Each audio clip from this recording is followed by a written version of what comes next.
Good afternoon, ma'am.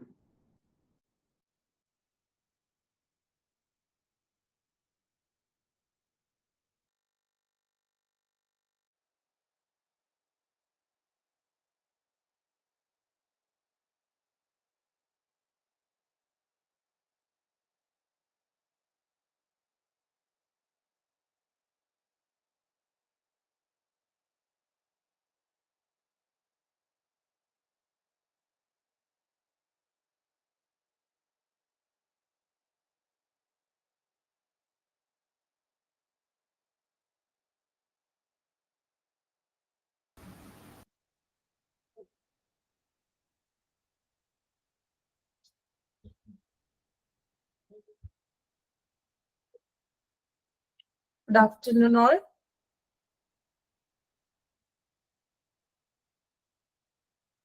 Good afternoon. Kinderity strength 26 ആയിട്ടുള്ളല്ലോ. ഫുഡൊക്കെ കഴിച്ചെത്തുന്നുള്ളോ? Okay, അപ്പോ നമുക്ക് ക്ലാസ് സ്റ്റാർട്ട് ചെയ്യാലോ. നമ്മള് കഴിഞ്ഞ ക്ലാസ്സിൽ എക്യുപ്മെന്റ്സ് 26 എക്യുപ്മെന്റ്സ് വരെയാണ് നമ്മൾ എടുത്തത്. ആണോ? യൂറോഫ്ലോമീറ്റർ വരെയല്ലേ നമ്മൾ പറഞ്ഞത് കഴിഞ്ഞ ക്ലാസ്സിൽ? ആണോ? ഓർമ്മയുണ്ടോ? ഓക്കെ, അപ്പോ യൂറോഫ്ലോമീറ്റർ വരെയാണ് നമ്മൾ കഴിഞ്ഞ ക്ലാസ്സിൽ പറഞ്ഞത്. ഇനി നമ്മൾ ഈ ഒരു ക്ലാസ്സോട് കൂടി എക്യുപ്മെന്റ്സ് നമുക്കിന്ന് തീരുമായിരിക്കും. ഈ ഒരു ക്ലാസ്സും കൂടി മതി. നെക്സ്റ്റ് വൺ ബൈനോക്കുലർ മൈക്രോസ്കോപ്പ് നോക്കാം. അപ്പോ മൈക്രോസ്കോപ്പ് നമുക്ക് അത്യാവശ്യം കോമൺ ആയിട്ട് എല്ലാവരും മീൻസ് അധികം പേര് കണ്ടിട്ടുണ്ടാകും. നമ്മൾ ചെറിയ ക്ലാസ്സുകളിലും മറ്റും ബയോളജി ക്ലാസ്സിലും നമ്മൾ എക്സ്പെരിമെന്റിനും മറ്റും മൈക്രോസ്കോപ്പ് ഒക്കെ ഉപയോഗിച്ചിട്ടുണ്ട്. ഇല്ലേ? ഉപയോഗിച്ചിട്ടുണ്ടോ? യെസ്. എന്തിനു വേണ്ടിയിട്ടാണ് ബിനോയ് മൈക്രോസ്കോപ്പ് ഉപയോഗിച്ചത്? എന്തിനു വേണ്ടിയിട്ടാണ് നമ്മൾ മൈക്രോസ്കോപ്പിലൂടെ എന്താണ് നോക്കിയത്? പറയും. മാഡം, അതായത് ഞാൻ +1 പഠിച്ചിരുന്നപ്പോൾ മൈക്രോസ്കോപ്പിൽ അതിന്റെ അകത്തൂടെ ചെറിയ ചെറിയ പിക്ചേഴ്സ് അങ്ങനത്തെ കാര്യങ്ങൾ നോക്കാനാണ് നമ്മൾ മൈക്രോസ്കോപ്പ് ഉപയോഗിച്ചത്. പിന്നെ ബ്ലഡിന്റെ കാര്യത്തിൽ നമ്മൾ മൈക്രോസ്കോപ്പ് ഉപയോഗിച്ചിട്ടുണ്ട്. ഓക്കെ, നമ്മളുടെ കണ്ണുകൾ കൊണ്ട് കാണാൻ സാധിക്കാത്ത തരത്തിലുള്ള വളരെ സൂക്ഷ്മമായിട്ടുള്ള ഓർഗാനിസത്തെയും മറ്റു ബ്ലഡ് സെൽസും അങ്ങനെയുള്ളതൊക്കെ പരിശോധിക്കാൻ വേണ്ടിയിട്ടാണ് നമ്മൾ എന്ത് ഉപയോഗിക്കുന്നത്? മൈക്രോസ്കോപ്പ് ഉപയോഗിക്കുന്നത്. സെയിം ആ ഒരു പ്രൊസീജിയർ ഒക്കെ തന്നെയാണ് നമ്മൾ enlarged cells and tissues, okay, കോശങ്ങളും അതുപോലെ സെല്ലുകളൊക്കെ നോക്കാൻ വേണ്ടിയിട്ടാണ് മൈക്രോസ്കോപ്പ് ഉപയോഗിക്കുന്നത്. സെയിം ആ ഒരു പ്രൊസീജിയർ ഒക്കെ തന്നെയാണ് നമ്മൾ ഒരു ഹോസ്പിറ്റലിലും ബൈനോക്കുലർ മൈക്രോസ്കോപ്പിലൂടെ ചെയ്യുന്നത്.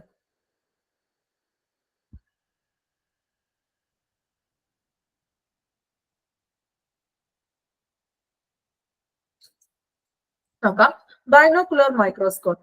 The base is the support mechanism. ഇതൊരു സപ്പോർട്ട് മെക്കാനിസം ആണ് അല്ലെ, ഒരു അടിസ്ഥാന പിന്തുണ സംവിധാനമാണെന്ന് പറയാം. അതുപോലെ binocular microscope is a microscope with a head that has two eyepiece lens അല്ലെ, രണ്ട് eyepiece of ലെൻസുകൾ ഉണ്ട്. ഒരു ഹെഡ് പോലെയുണ്ട്, ആ ഒരു ലെൻസിൽ കൂടിയാണ് നമ്മൾ ആ ഒരു ഒബ്ജക്റ്റിനെ വെച്ചിട്ട് അതിനെ നമ്മൾ വീക്ഷിക്കുന്നത്. At present, binocular is generally used to refer to compound or high power microscope where two eyepiece view to a single objective lens. നമുക്കറിയാം എന്താണ് നിലവിലെ മൈക്രോസ്കോപ്പുകൾ സാധാരണയായിട്ട് ഉപയോഗിക്കുന്നത്, അല്ലെങ്കിൽ ഒരു കോമ്പൗണ്ട് അതുപോലെ എന്തെങ്കിലും ഒരു മീൻസ് എന്തെങ്കിലും ഒരു തന്മാത്ര അങ്ങനെ എന്തെങ്കിലും ഒരു കണികകൾ നോക്കാനും അതുപോലെ തന്നെ ഈ മൈക്രോ ഓർഗാനിസത്തിനൊക്കെ നമ്മൾ വ്യൂ കിട്ടാൻ വേണ്ടിയിട്ടാണ് നമ്മൾ ഇങ്ങനെ ഒരു മൈക്രോസ്കോപ്പ് ഉപയോഗിക്കുന്നത്. നമ്മളുടെ കണ്ണുകൾ കൊണ്ട് കാണാൻ സാധിക്കാത്ത തരത്തിലുള്ള ചെറിയതും അതുപോലെ സെല്ലുകളും അതൊക്കെയാണ് നമ്മൾ ഈ ഒരു മൈക്രോസ്കോപ്പിലൂടെ നോക്കുന്നത്. Next one centrifuge. എന്താ സെൻട്രിഫ്യൂജ്? കേട്ടിട്ടുണ്ടോ നിങ്ങള്? സെൻട്രിഫ്യൂജ് മെഡിക്കൽ ടേമുകളോ അല്ലെങ്കിൽ സയൻസ് എന്തെങ്കിലുമൊക്കെ പഠിച്ച ലാബ് റിലേറ്റഡ് ആയിട്ടുള്ള പഠിച്ച സ്റ്റുഡൻസിന് അറിയാൻ പറ്റും. Centrifuge. Okay, blood separation. Okay, blood separation ചെയ്യുന്ന ഒരു ഉപകരണമാണ്. ബ്ലഡ് സെപ്പറേഷൻ മാത്രമാണോ? സെൻട്രിഫിക്കേഷൻ എവിടെയൊക്കെ കേട്ടിട്ടുണ്ടല്ലേ നമ്മള്. നോക്കാം. A centrifuge is a laboratory instrument that is used to separate fluids, gas or liquid. അല്ലെ, ഇതൊരു ലബോറട്ടറിയിൽ ഉപയോഗിക്കുന്ന ഒരു ഇൻസ്ട്രുമെന്റ് ആണ് സെൻട്രിഫ്യൂജ് എന്ന് പറഞ്ഞിട്ടുണ്ടെങ്കിൽ. അത് സെപ്പറേറ്റ് ചെയ്യുന്നുണ്ട് ഫ്ലൂയിഡ്സിന്, ഗ്യാസ് ഓർ ലിക്വിഡ്സിനെയൊക്കെ നമ്മൾ സെപ്പറേറ്റഡ് ആയിട്ട് വെക്കുന്ന ഒരു ഉപകരണം, ഒരു ഇൻസ്ട്രുമെന്റ് ആണ് സെൻട്രിഫ്യൂജ് എന്ന് പറയുന്നത്. ബേസ്ഡ് ഓൺ ഡെൻസിറ്റി അല്ലെ, ഡെൻസിറ്റിയുടെ അടിസ്ഥാനത്തിൽ അതിന് നമ്മൾ ഫ്ലൂയിഡ്സിനെ ഗ്യാസിനെ മറ്റും വേർതിരിക്കുന്ന ഒരു ഉപകരണമാണ് centrifuge. Separation is attained by spinning a vessel that contains material at high speed. The centrifugal force propels heavier materials to the outside to the vessel. Vessel എന്ന് പറഞ്ഞാൽ എന്താ, ഒരു പാത്രം എന്നൊക്കെ നമുക്ക് പറയാം അല്ലെ. അപ്പൊ ഇത് എന്താണ്, ഒരു എന്താണ് മീൻസ് ഒരു ഉയർന്ന തരത്തിലുള്ള ഒരു വേഗതയിൽ മെറ്റീരിയൽ അടങ്ങിയ ഒരു വെസലാണ്. ആ വെസലിലാണ് നമ്മൾ ഈ ഒരു എന്തിനാണോ നമ്മൾ ഈ വേർതിരിക്കാനായിട്ട് ചെയ്യുന്നത്, ആ ഒരു സംഭവം വെക്കുന്നു. ആ ഒരു വെസലിൽ കൂടിയാണ് അത് വേർതിരിച്ചിട്ട് ഫ്ലൂയിഡ്സിനെയും ഗ്യാസിനെയും ലിക്വിഡിനെയും വേർതിരിച്ച് കാണിക്കുന്നത്. സെൻട്രിഫ്യൂജ് എന്ന് പറഞ്ഞിട്ടുണ്ടെങ്കിൽ ദെൻ മിനി റോട്ടറി ഷേക്ക്. എന്താ ഷെയ്ക്ക് ചെയ്യുക എന്ന് വെച്ചിട്ടുണ്ടെങ്കിൽ എന്താണ് അർത്ഥം? ഷെയ്ക്ക് ചെയ്യുക, നമ്മൾ കുടിക്കുന്ന ഷേക്ക് അല്ല കേട്ടോ, ഷെയ്ക്ക് ചെയ്യുക എന്ന് പറയില്ലേ, ഷെയ്ക്ക് ചെയ്യുക, കുലുക്കുക, മിക്സ് ആക്കുക എന്നൊക്കെ പറയാം അല്ലെ. അപ്പൊ ആ ഒരു സെയിം പ്രൊസീജിയർ തന്നെയാണ് ഇവിടെ വരുന്നത്. നോക്കാം. It helps to mix the fluids in test tube and glass vessels of different volumes അല്ലെ. വ്യത്യസ്ത വോളിയമുള്ള ഗ്ലാസ് പാത്രങ്ങളിലും അതുപോലെ തന്നെ ടെസ്റ്റ് ട്യൂബിലൊക്കെ നമുക്ക് മിക്സ് ചെയ്യാനാണ്, ഫ്ലൂയിഡ്സിനെ മറ്റും മിക്സ് ചെയ്യാൻ വേണ്ടിയിട്ടാണ് ഈ ഒരു മിനി റോട്ടറി ഷേക്ക് ഉപയോഗിക്കുന്നത്. അപ്പൊ ആ ഒരു മീൻസ് ആ ഒരു പേരിൽ പറഞ്ഞിരിക്കുന്നത് പോലെ തന്നെ ഷെയ്ക്ക് ചെയ്യുക മീൻസ് ഷെയ്ക്ക് ചെയ്തിട്ട് ഇങ്ങനെയുള്ള നമ്മൾ മിക്സ്ഡ് ആയിട്ട് മിക്സ് ആക്കാൻ വേണ്ടിയിട്ടാണ് ഇത് ഉപയോഗിക്കുന്നത്. These shakers find applications in, ഇനി എവിടെയൊക്കെയാണ് ഈ ഒരു മിനി റോട്ടറി ഷേക്ക് ഉപയോഗിക്കുന്നത് എന്നാണ് ഇനി പറയുന്നത്. In pathology, microbiology, chemistry, molecular biology. അപ്പൊ ഈ ഒരു ഏരിയകളിലൊക്കെയാണ് നമ്മൾ ഈ ഒരു റോട്ടറി ഷേക്ക് ഉപയോഗിക്കുന്നത്. പാത്തോളജി എന്ന് വെച്ചാൽ എന്താ? Pathology study of diseases. Okay, എല്ലാവർക്കും അറിയാമോ? ഒന്ന് എഴുതി വെച്ചേക്കണേ. പാത്തോളജിയുടെ മുകളിൽ എഴുതുക സ്റ്റഡി ഓഫ് ഡിസീസസ്. രോഗങ്ങളെ കുറിച്ചും രോഗലക്ഷണങ്ങളെ കുറിച്ചും എന്താണ് രോഗം വരാനുള്ള കാരണങ്ങൾ തുടങ്ങിയ ഡീറ്റെയിൽ ആയിട്ടുള്ള സ്റ്റഡീനെയാണ് നമ്മൾ പാത്തോളജി എന്ന് വിളിക്കുന്നത്. നോട്ട് ചെയ്ത് വെക്കുക, pathology study of diseases. Then microbiology അതുപോലെ കെമിസ്ട്രി ലാബുകളിലും മറ്റുമൊക്കെയാണ് നമ്മൾ ഈ മിനി റോട്ടറി ഷേക്ക് ഉപയോഗിക്കുന്നത്. Then next one, trade mill, cardiac stress test. എവിടെയെങ്കിലും കണ്ടിട്ടുണ്ടോ ട്രേഡ് മില്ല്? പിക്ചർ നോക്കി എല്ലാവരും, പിക്ചർ നോക്കാം. ട്രേഡ് മിൽ കണ്ടു കാണുമല്ലോ, നമ്മൾ കോമൺ ആയിട്ട് എല്ലാവരും തന്നെ കണ്ടു കാണും. Yes, okay. എന്തിനു വേണ്ടിയിട്ടാണ് ട്രേഡ് മില്ല് ഉപയോഗിക്കുന്നത്? എന്തിനു വേണ്ടിയിട്ടാണ് ട്രേഡ് മില്ല് ഉപയോഗിക്കുന്നത്? എല്ലാവരും കണ്ടിട്ടുണ്ട്. ഓക്കെ, ബി പി ഒക്കെ കൺട്രോൾഡ് ആകും. ദെൻ പിന്നെന്താണ്, അതൊരു എക്സസൈസ് അല്ലേ? ആണോ? ഒരു എക്സസൈസ് പോലെ നമ്മളുടെ ബോഡിക്ക് ഒരു എക്സസൈസ് പോലെയാണ് അല്ലെ. അപ്പോ നോക്കാം. ട്രേഡ് മിൽ, വാക്കിംഗ് റൈമില് ഹാർട്ട് ബ്രേക്ക് ഫംഗ്ഷൻ ചെക്ക് ചെയ്യാം. അതുപോലെ കപ്പാസിറ്റി ഓഫ് ഹാർട്ടിന്റെ കപ്പാസിറ്റി ടെസ്റ്റ് ചെയ്യാം അല്ലെ. ഓക്കെ, അപ്പൊ നമ്മൾക്ക് ഈ ഫിസിഷ്യനൊക്കെ ഇതുപോലെ നമുക്ക് ഹാർട്ട് ഡിസീസസ്, എന്തെങ്കിലും ഹൃദയ സംബന്ധമായിട്ടുള്ള മറ്റ് എന്തെങ്കിലും പ്രശ്നങ്ങളൊക്കെ വരുമ്പോ ഈ ഒരു ട്രേഡ് മില്ലിൽ വെച്ചിട്ട് നമ്മൾ ടെസ്റ്റ് ചെയ്യാറുണ്ട്. നോക്കാം. Trade mill also known as cardiac stress test. Means cardiac എന്ന് വെച്ചാൽ ഹാർട്ട് റിലേറ്റഡ് ആണെന്ന് നമുക്കറിയാം. അപ്പോ ഈ ട്രേഡ് മില്ല് അറിയപ്പെടുന്ന മറ്റൊരു പേരാണ് cardiac stress test. Okay, underline ചെയ്യുക. Also known as cardiac stress test. This is a cardiological test. ഇതൊരു കാർഡിയോളജിക്കൽ ടെസ്റ്റ് ആണ്. That evaluate the heart's capacity to respond to external stress in a controlled clinical surroundings. അല്ലെ, അതായത് എന്താ, നമ്മളുടെ ഹാർട്ടിന്റെ capacity എത്രയുണ്ടെന്നാണ് evaluate ചെയ്യുന്നത്. Means external സ്ട്രെസ്സിന്, ബാഹ്യ സമ്മർദ്ദങ്ങളെ നമുക്ക് ബാഹ്യ സമ്മർദ്ദങ്ങളോട് പ്രതികരിക്കാനുള്ള ഒരു ശേഷി നമ്മളുടെ ഹൃദയത്തിന് ഉണ്ടോ, അല്ലെങ്കിൽ നമ്മുടെ ഹാർട്ടിന് അതിനുള്ള കപ്പാസിറ്റി ഉണ്ടോ എന്ന് ഇവാലുവേറ്റ് ചെയ്യുന്ന ഒരു എക്യുപ്മെന്റ് ആണ് ട്രേഡ് മിൽ അല്ലെങ്കിൽ കാർഡിയാക് സ്ട്രെസ് ടെസ്റ്റ് എന്ന് പറയുന്നത്. This stress response is pressured by excite or by drug stimulization അല്ലെ. അപ്പോ ഇത് മെയിൻ ആയിട്ട് നമുക്ക് ഈ ഒരു മെഡിസിൻ ഇതുപോലെ തന്നെ ടെസ്റ്റ് പോലെ തന്നെ ഹോസ്പിറ്റലുകളിൽ ചെയ്യുന്നതാണ്. ഈ ഒരു ഹാർട്ട് ഡിസീസസ്, ഹാർട്ട് സംബന്ധമായിട്ടുള്ള അസുഖങ്ങളൊക്കെ വരുമ്പോഴാണ് നമുക്ക് ഇങ്ങനെയുള്ള ഫിസിഷ്യന്റെ ആ ഒരു ഇതോട് കൂടിയിട്ടാണ് ഈ ഒരു ടെസ്റ്റ് നമ്മുടെ കപ്പാസിറ്റി മനസ്സിലാക്കാൻ വേണ്ടിയിട്ടാണ് ഇങ്ങനെയുള്ളൊരു ട്രേഡ് മില്ല് അല്ലെങ്കിൽ കാർഡിയാക് സ്ട്രെസ് ടെസ്റ്റ് ചെയ്യുന്നത്. Then next one, glucometer. Glucometer നമ്മളുടെ വീടുകളിലൊക്കെ ഉണ്ടാവും അല്ലെ. അത്യാവശ്യം എനിക്ക് തോന്നുന്നു ആരുടെയൊക്കെ വീട്ടിലുണ്ട് ഗ്ലൂക്കോമീറ്റർ. ഡയബറ്റിക് പേഷ്യൻസ് ഒക്കെ ഉള്ളവരാണെങ്കിൽ ഈ ഗ്ലൂക്കോമീറ്റർ ഒക്കെ ഉണ്ടാവും അല്ലെ. ഓക്കെ, കുറച്ച് പേരുടെ വീടുകളിലുണ്ട്. ഓക്കെ, ഗ്ലൂക്കോമീറ്ററിൽ ദെൻ എന്താണ് അവിടെ ചെയ്യുന്നത്? ഷുഗർ നോക്കാനാണ്. ഓക്കെ, ദെൻ ഇത് എങ്ങനെയാ അത് വർക്ക് ചെയ്യുന്നത്? വീട്ടിലുള്ളവർ പറയുമെന്ന് കമന്റ് ചെയ്യൂ. ഇങ്ങനെയാണ് ഗ്ലൂക്കോമീറ്റർ വർക്ക് ചെയ്യുന്നത്. ഇങ്ങനെയാണ് പ്രവർത്തിപ്പിക്കുന്നത്. ഗ്ലൂക്കോമീറ്ററിൽ ഒരു സ്ട്രിപ്പ് ഉണ്ടാകും അല്ലെ. സ്ട്രിപ്പ് ഉണ്ടാവും, അതുപോലെ തന്നെ എന്തുണ്ടാവും, നീഡിലും ഉണ്ടാകും. ദെൻ ഇനി എന്താ ചെയ്യുന്നത്, അതിലൊരു സ്ട്രിപ്പ് എടുക്കുക, സ്ട്രിപ്പില് ബ്ലഡ് അല്ലെ, ഒരു മീൻസ് ഒരു ചെറിയൊരു ഒരു ഡ്രോപ്പ് ബ്ലഡ് നമ്മൾ സ്ട്രിപ്പിൽ വെക്കും അല്ലെ. എന്നിട്ടാണ് ഈ സ്ട്രിപ്പ് അതിനുള്ളിലേക്ക് കണക്ട് ചെയ്ത് വെക്കുമ്പോൾ സ്ട്രിപ്പില് നീഡിൽ കുത്തി നമ്മൾ ആ ഒരു ഡ്രോപ്പ് നമ്മളുടെ ആ ഒരു ബ്ലഡ് മെഷീനിൽ എന്നിട്ട് വെക്കുമ്പോൾ കറക്റ്റ് പ്രോപ്പർ ആയിട്ടുള്ള ആ ഒരു നമ്മുടെ ഒരു ഗ്ലൂക്കോസിന്റെ ലെവല് കൃത്യമായിട്ട് തന്നെ കാണിക്കുന്നു ആ ഒരു മെഷീനിൽ. നോക്കാം, glucometer. A glucose meter is a medical equipment which is used to determine the proper concentration in glucose in the blood. Proper ആയിട്ട് നമ്മുടെ ശരീരത്തിലെ ഗ്ലൂക്കോസിന്റെ അളവ് നിർണ്ണയിക്കാനായിട്ടാണ് നമ്മൾ എന്ത് ഉപയോഗിക്കുന്നത്, ഈ ഒരു ഗ്ലൂക്കോമീറ്റർ ഉപയോഗിക്കുന്നത്. It can also be a piece of glucose paper immersed into substance and measured to the glucose chart അല്ലെ. അപ്പോൾ ഒരു ഗ്ലൂക്കോസ് പേപ്പറിന്റെ ഒരു കഷ്ണം ആയിരിക്കും, അത് ഒരു പദാർത്ഥത്തിൽ മുക്കിക്കൊണ്ട് എന്ത് ചെയ്യും, ഗ്ലൂക്കോസ് ചാർട്ടിൽ അത് അളക്കുന്നു, അതിന് കൃത്യമായിട്ടുള്ള അളവ് അതിൽ രേഖപ്പെടുത്തുകയാണ് ഈ ഗ്ലൂക്കോമീറ്ററിൽ ചെയ്യുന്നത്. മീൻസ് ഡയബറ്റിക് പേഷ്യൻസിന്റെ അത് ടെസ്റ്റ് ചെയ്യാൻ വേണ്ടിയിട്ടാണ് നമ്മൾ ഗ്ലൂക്കോസ് മീറ്റർ ഉപയോഗിക്കുന്നത്. Next one, infusion pump. എന്താ ഇൻഫ്യൂഷൻ പമ്പ്, എവിടെയെങ്കിലും കേട്ടിട്ടുണ്ടോ ഇൻഫ്യൂഷൻ പമ്പ്?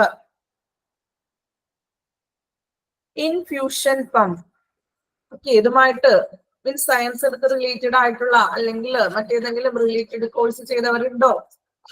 ഇൻഫ്യൂഷൻ പമ്പ് ആദ്യമായിട്ട് കേൾക്കുകയാണോ ഇൻഫ്യൂഷൻ പമ്പ്? ഓക്കെ, ആർക്കും അറിയില്ല, നോക്കാം. Infusion pump. And infusion pump injects fluids, medication of nutrients into a patient's circulatory system. It is commonly used intravenously, although subcutaneous, arterial, and sometimes used for epidural infusion.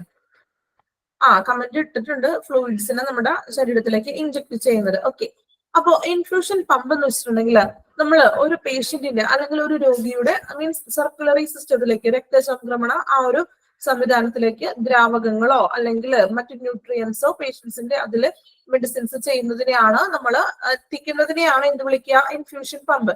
Means ഇൻട്രാവിനിയസ് നമ്മൾ admitted ആകുമ്പോൾ means നമ്മളൊരു ഇൻട്രാവീനിയസ് ഞരമ്പിലൂടെയൊക്കെ ആ ഒരു medicines ഒക്കെ കയറ്റാറില്ല, അല്ലെങ്കിൽ glucose means ഒരു trip ഒക്കെ ഇടൂലേ, നമ്മള് ട്രിപ്പ് എടുക്കുമ്പോൾ അതുപോലെ നമ്മൾ ഇൻട്രാവീനിയസ് നമ്മുടെ ആ ഒരു വെയിനിൽ കൂടിയല്ലേ മെഡിസിൻസ് ഒക്കെ കയറുന്നത്.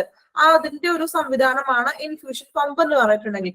അതിലൂടെ ഒരു വലിയൊരു സിറഞ്ചാണ്, ഈ സിറഞ്ചിൽ നമ്മളുടെ മെഡിസിന്റെ ആ ഒരു കൃത്യമായിട്ടുള്ള അളവില് ആ മെഡിസിൻ കയറ്റിക്കൊണ്ട് അതൊരു നമ്മുടെ കാനുലാസ് വഴിയിട്ട് നമുക്ക് നമ്മളുടെ ഇൻട്രാവീനിയസ് വഴിയിട്ടാണ് ഈ ഒരു ഇൻഫ്യൂഷൻ പമ്പിലൂടെ നമ്മുടെ ശരീരത്തിലേക്ക് ആ ഒരു ന്യൂട്രിയൻസും മെഡിസിൻസ് ഫ്ലൂയിഡ്സ് ഒക്കെ നമ്മുടെ ശരീരത്തിലേക്ക് എത്തുന്നത്. ഇതിനെയാണ് ഇൻഫ്യൂഷൻ പമ്പ് എന്ന് ഉദ്ദേശിക്കുന്നത്. ഓക്കെ, അത്രയും ജസ്റ്റ് മനസ്സിലാക്കാം, വേറെ അതിൽ കൂടുതലൊന്നും മനസ്സിലാക്കണ്ട. സിറഞ്ച് പമ്പ് പോലെ തന്നെ. ഓക്കെ, സിറഞ്ച് പമ്പ് പോലെ തന്നെയാണ് കേട്ടോ. ശരി, മെഡിസിൻസും മറ്റും നമ്മളുടെ ശരീരത്തിലേക്ക് ഈ ഇൻട്രാവീനിയസ് വഴി കയറുന്നത്, അതിന് ഹെൽപ്പ് ആയിട്ടുള്ള ഒരു എക്യുപ്മെന്റ് ആണെന്ന് തന്നെ ഇൻഫ്യൂഷൻ പമ്പിന് പറയാം. Next one, x ray. നിങ്ങളൊന്ന് നോട്ട്ബുക്ക് എടുക്കാമോ? നോട്ട്ബുക്ക് ഒന്ന് എടുക്കാം കേട്ടോ, നോട്ട്ബുക്കും പെന്നും എടുത്തോളൂ. നമുക്ക് ചില എക്യുപ്മെന്റ്സിന്റെ കുറച്ചൊന്ന് നോട്ട് ചെയ്യാനുണ്ട്. നോട്ട്ബുക്ക് എടുത്തോ? നോട്ട്ബുക്കും പെന്നും എടുക്കാം.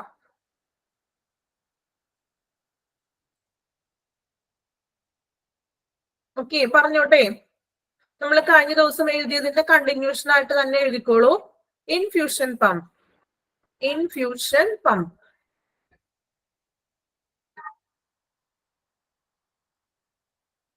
Infusion pump. ഓക്കെ, എഴുതിക്കോളൂ. Medical device, medical device, medical device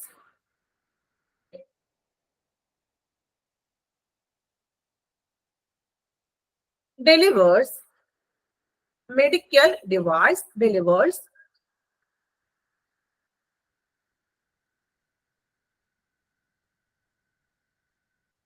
medical device delivers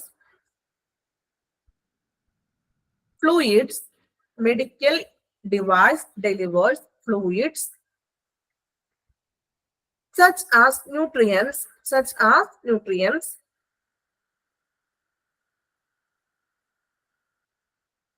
and medication.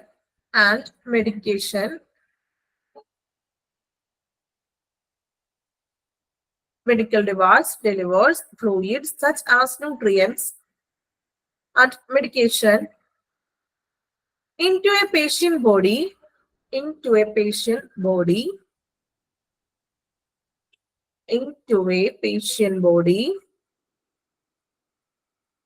controlled amounts. Controlled ആയിട്ടുള്ള എമൗണ്ട്സിൽ പേഷ്യൻസിന്റെ ബോഡിയിലേക്ക് ഫ്ലൂയിഡ്സും ന്യൂട്രിയൻസും മെഡിക്കേഷൻസും ഡെലിവർ ചെയ്യുന്ന ഒരു എക്യുപ്മെന്റ് ആണ് ഇൻഫ്യൂഷൻ പമ്പ് എന്ന് പറയുന്നത്. ഓക്കെ, കംപ്ലീറ്റ് ആയോ?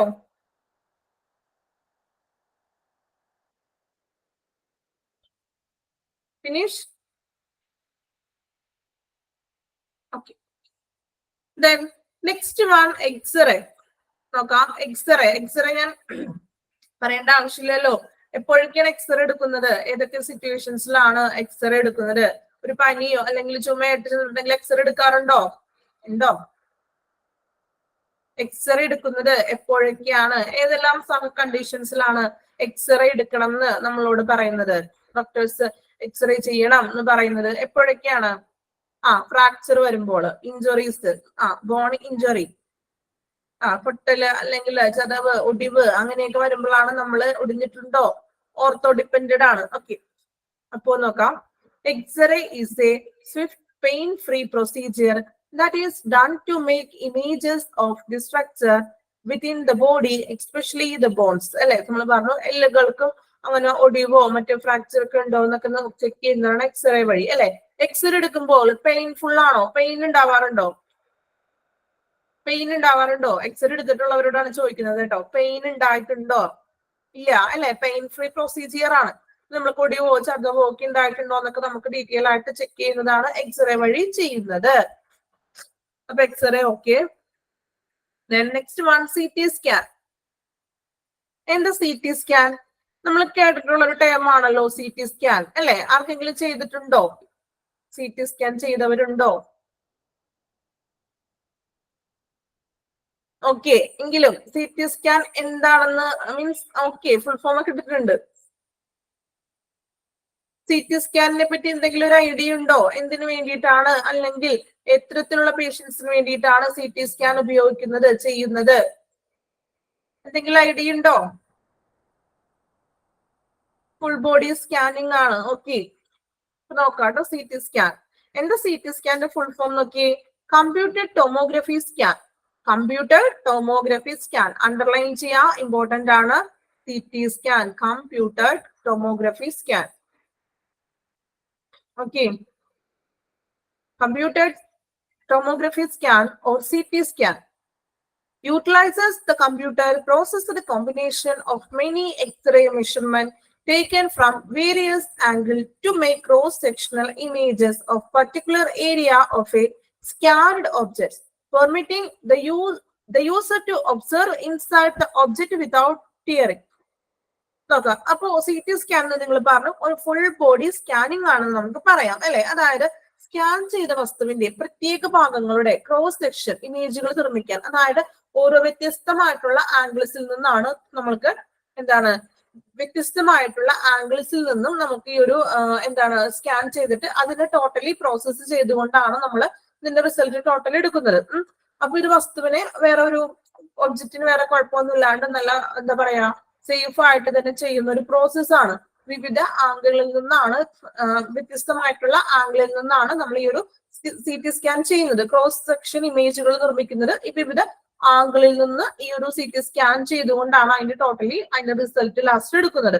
ഫുൾ ബോഡി കവർ ചെയ്തിട്ടുള്ള ഒരു സ്കാനിങ് ആണെന്ന് തന്നെ പറയാം സി ടി സ്കാൻ കേട്ടോ. അവിടെ ഇമ്പോർട്ടന്റ് കൊടുക്കുക, കമ്പ്യൂട്ടർ ടോമോഗ്രഫി സ്കാൻ. എക്സാമിൽ ചോദിച്ചു കണ്ടിട്ടുള്ള ഒരു ക്വസ്റ്റ്യൻ ആണ് കേട്ടോ.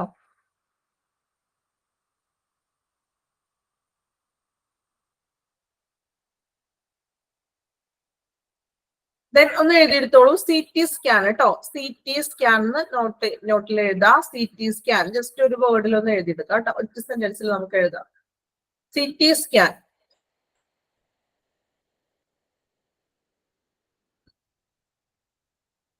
CT സ്കാൻ എഴുതാം, എഴുതിക്കോളൂ. To provide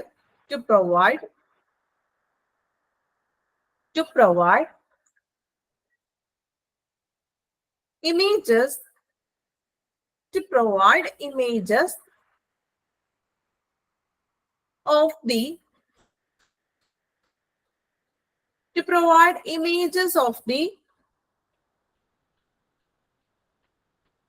inside the body. ബോഡിയിലെ ഇൻസൈഡിലുള്ള നമ്മൾ ആ ഒരു ഇമേജസ് ആണ് പ്രൊവൈഡ് ചെയ്യുന്നത്. To provide images of the inside the body.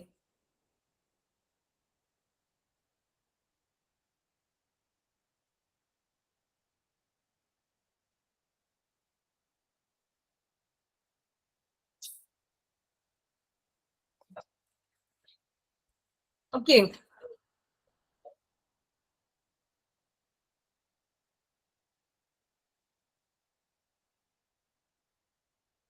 Then binocular തുടങ്ങി ഇപ്പൊ നമ്മൾ എടുത്ത CT സ്കാൻ വരെ ഒന്ന് വായിച്ചു നോക്കാം കേട്ടോ. ഒന്നുകൂടെ പറയണോ? CT സ്കാൻ വേണോ? ടു പ്രൊവൈഡ്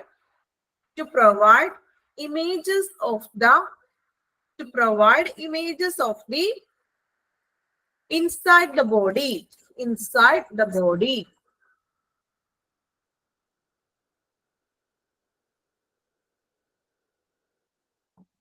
Then ഒന്ന് വായിക്കാം. ബൈനോക്കുലർ തുടങ്ങി നമ്മൾ ഇപ്പൊ എടുത്ത CT സ്കാൻ വരെ കേട്ടോ. വായിക്കോ.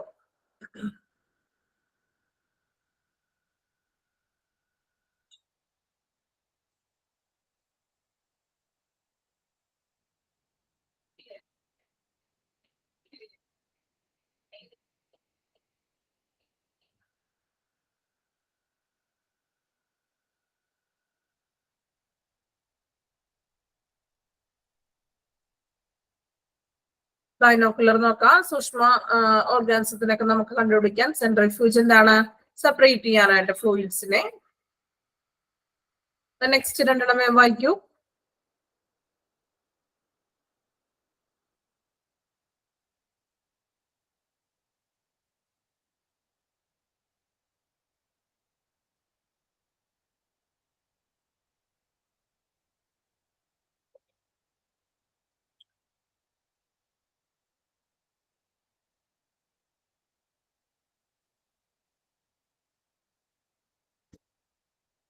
മിനി റോട്ടറി ഷേക്ക് എന്ന് പറഞ്ഞാൽ ആ ഒരു ടേം പോലെ തന്നെ ഷേക്ക് ചെയ്യുക.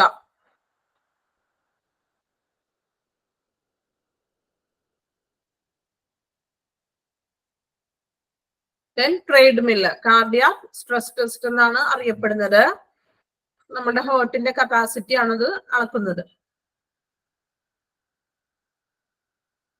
ദെൻ ഗ്ലൂക്കോമീറ്റർ,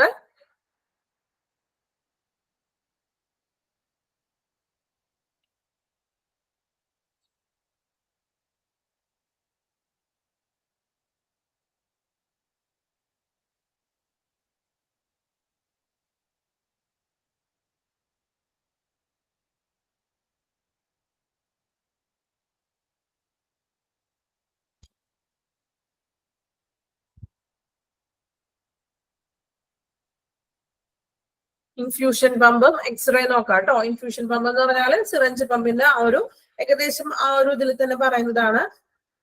മെഡിസിൻസും മറ്റു ഫ്ലൂയിഡ്സും ന്യൂട്രിയൻസും നമ്മുടെ പേഷ്യൻസിന്റെ സർക്കുലേറ്ററി സിസ്റ്റത്തിലോട്ട് ഒരു അതിനുവേണ്ടി കൊടുക്കുന്ന ഒരു എക്യുപ്മെന്റ് ആണ് ഇൻഫ്യൂഷൻ പമ്പ്.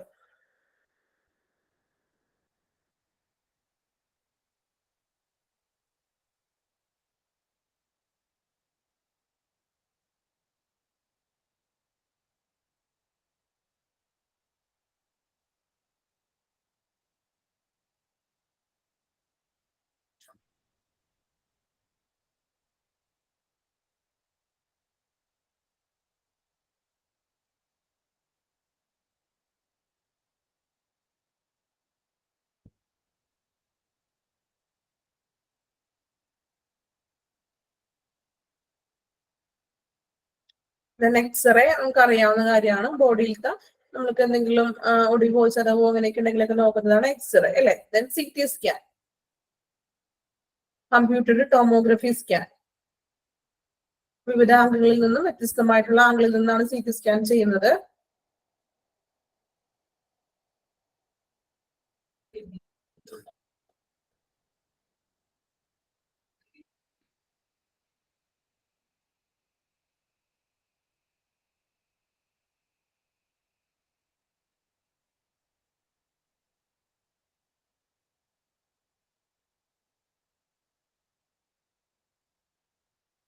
ഓക്കെ, നെക്സ്റ്റ് അടുത്ത എക്യുപ്മെന്റിലേക്ക് പോകാം. ഒരു 43 എക്യുപ്മെന്റ് ഉണ്ട്. അപ്പൊ നമുക്ക് ഈ ഒരു ക്ലാസ്സോടുകൂടി എക്യുപ്മെന്റ്സ് ഈ ചാപ്റ്റർ നമുക്ക് കഴിയണം. ദെൻ നെക്സ്റ്റ് ചാപ്റ്ററുകളൊക്കെ ഉണ്ടല്ലോ ഇനി. അപ്പൊ നോക്കാം, MRI കേട്ടോ. അടുത്തത് MRI സ്കാൻ എന്നൊക്കെ നമ്മൾ കേട്ടിട്ടുണ്ട് അല്ലെ. എപ്പോഴാണ് MRI ചെയ്യാനൊക്കെ പറയാറ് ഡോക്ടേഴ്സ്?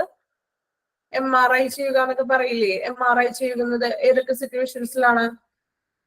MRI സ്കാൻ ചെയ്യുന്നത് ഏതൊക്കെ സിറ്റുവേഷൻസിലാണ്? ഏതൊക്കെ സിറ്റുവേഷൻസിലാണ്? നിങ്ങൾ ആർക്കും കേട്ടിട്ടില്ല? MRI സ്കാനിനെ കുറിച്ച് കേട്ടിട്ടുണ്ടോ? ഓക്കെ, ഡയഗ്നോസിസ് ടെസ്റ്റ് ആണ്. ഓക്കെ, ഇനി എവിടെയൊക്കെയാണ്? ബ്രെയിനിൽ അല്ലെ. തലയ്ക്ക് എന്തെങ്കിലും പരിക്കൊക്കെ പറ്റുമ്പോൾ ഒരുപോലെ MRI സ്കാൻ ചെയ്യാനായിട്ട് പറയാറുണ്ട്. Head injury, spinal cord, then heart, full body scanning അല്ലെ. Especially brain and spinal cord, bones. നോക്കാം MRI. ആദ്യം തന്നെ നോക്കിയാൽ MRIയുടെ എന്താ ഫുൾ ഫോം വരുന്നത്? മാഗ്നറ്റിക് റെസോണൻസ് അല്ലെ. മാഗ്നറ്റിക് റെസോണൻസ് ഇമേജിംഗ് കേട്ടോ. മാഗ്നറ്റിക് റെസോണൻസ് ഇമേജിംഗ് ഇമ്പോർട്ടന്റ് ആണ്. ഫുൾ ഫോമുകൾ ഒത്തിരി വന്നിട്ടുണ്ട് എക്യുപ്മെന്റ്സിൽ തന്നെ. നോക്കാം, magnetic resonance imaging, that is MRI, makes sure of a large magnet and radio waves to observe organ structures inside the body അല്ലെ.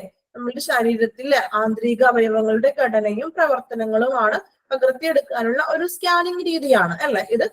Waves means ഒരു കാന്തിക മണ്ഡലം, ഒരു എന്താ പറയുക, ഒരു മാഗ്നറ്റിക് മീൻസ് ഒരു കാന്തിക മണ്ഡലം സൃഷ്ടിച്ചുകൊണ്ടാണ് ഈ ഒരു സ്കാനിങ് അവിടെ നടത്തുന്നത്. ദെൻ ഒരു റേഡിയോ തരംഗ വേവ്സും അതുപോലെ തന്നെ കാന്തിക ശക്തിയും ഉപയോഗിച്ചുകൊണ്ടാണ് ഈ ഒരു സ്കാനിങ് ചെയ്യുന്നത്. Health care professionals makes use of MRI scan to diagnosis various conditions that affect അല്ലെ. അപ്പോ പല കണ്ടീഷൻസിലും MRI സ്കാൻ നിർദ്ദേശിക്കാറുണ്ട്. ഈ ഒരു MRI സ്കാൻ ടെസ്റ്റ് പേഷ്യൻസിന് നിർദ്ദേശിക്കാറുണ്ട്. അത് ഏതൊക്കെ രീതിയിലാണെന്നാണ് ജസ്റ്റ് കൊടുത്തിരിക്കുന്നത്. ബ്രെയിൻ ആൻഡ് സ്പൈനൽ കോഡ് അല്ലെ. നിങ്ങൾ പറഞ്ഞതുപോലെ ബ്രെയിനിന്റെയും അതുപോലെ തന്നെ സ്പൈനൽ കോഡിന്റെയും എന്തെങ്കിലും പ്രോബ്ലംസ് ഒക്കെ വരുമ്പോൾ. ദെൻ ബോൺസ് ആൻഡ് ജോയിന്റ്സിലും അതുപോലെ തന്നെ ബ്രസ്റ്റ് മീൻസ് ഈ ക്യാൻസറും ഇതൊക്കെ നമ്മൾ നോക്കാനായിട്ടൊക്കെ MRI ചെയ്യാറുണ്ട് ഇല്ലേ. ക്യാൻസറിന്റെ ഒക്കെ എന്തെങ്കിലുമൊക്കെ ടെസ്റ്റ്, എന്തെങ്കിലും ഒരു ഡൗട്ട്സും കാര്യങ്ങളൊക്കെ ഉണ്ടെങ്കിൽ MRI ചെയ്ത് നോക്കും. ദെൻ എന്താണ് ക്യാൻസറിന്റെ ടെസ്റ്റും ബയോപ്സിക്ക് അയച്ചും അതുപോലെ തന്നെ MRI ചെയ്ത് നോക്കാറുണ്ട്. Then heart and blood vessels അല്ല, ഹാർട്ടിന്റെയും ബ്ലഡ് വെസൽസിന്റെ ഒക്കെ നമ്മൾ വരുമ്പോഴും MRI ചെയ്യാറുണ്ട്. അപ്പോ MRI എന്ന് പറയുന്നത് magnetic resonance and imaging MRI. Okay, അപ്പോ ശരീരത്തിന്റെ ആന്തരിക ഘടകങ്ങളുടെ ഒരു പ്രവർത്തനവും അല്ലെങ്കിൽ എന്താണ് അത് ഘടനയും പ്രവർത്തനങ്ങളും പകർത്തിയെടുക്കുന്ന ഒരു സ്കാനിങ് മെത്തേഡ് ആണ് MRI എന്ന് പറയുന്നത്. Then next one autoclave. എന്താണ് autoclave? Autoclave is a machine. Okay, machine ആണ്. അതാണല്ലോ നമ്മൾ പഠിക്കുന്നത്. എക്യുപ്മെന്റ്സ് ആണ് അല്ലെ.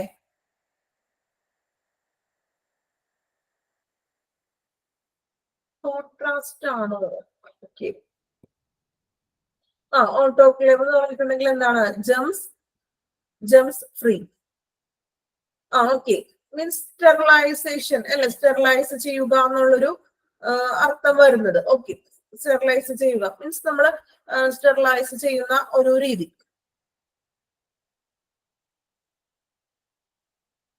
നോക്കാം ഓട്ടോക്ലേവ് എന്താണെന്ന് നോക്കാം കേട്ടോ.